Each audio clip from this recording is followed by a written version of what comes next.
तरह की रैली है जो हमारे नौजवानों में आजकल ये जोश है और खुश है। ये आज तो हम तकरीबन पहली बार देख रहे हैं, जो ख़ास तौर हमारा कश्मीर है तो बहुत अच्छे तरीके से और पहली बार ऐसी रैली हो रही है, तो ज़्यादा तौर हमारे बच्चों में इस चीज़ की शौक़ है और खुशी से रैली में शामिल होते हैं। ठीक है, आप क्या पैगाम देना चाहेंगे दूसरे लोगों को? बस हम यही पैगाम देना चाहते हैं, इसी तरीके से जैसे जो झंडा हमारा बता रहा है इसको कामयाब रखना है, इसको लहराना है हमें।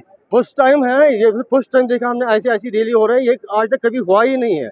चलो हम देखेंगे, सरकार एनसी का सरकार लगा, पीडीपी का सरकार लगा, आपने देखा है, इसको दुनिया वर्ल्ड देख रहा है क्योंकि आज कैसे हालात है। अगर हमारा कोई भी अफसर है, कोई मतलब डीएसपी साहब है, आज अकेला निकलता है किसी भी जगह, या एसपी साहब होगा, कोई भी मिनिस्टर भी होगा, अकेला निकल सकता है कि जैसे हालात यहाँ आज है।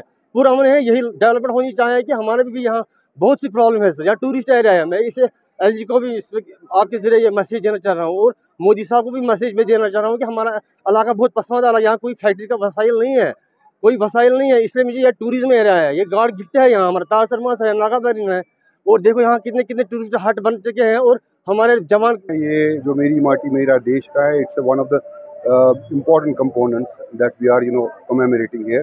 It's a love and affection for the country and we are just trying to see, you can see कि कितना ये बड़ा हुजूम है। स्टूडेंट्स हैं, हमारे डिस्ट्रिक्ट एडमिनिस्ट्रेशन के लोग हैं, हमारी पुलिस है, सीआरपीएफ के जवान है, वहाँ के सीईओ साहब हैं।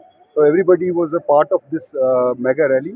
So it started from this Sathura and it culminated at this Arifal.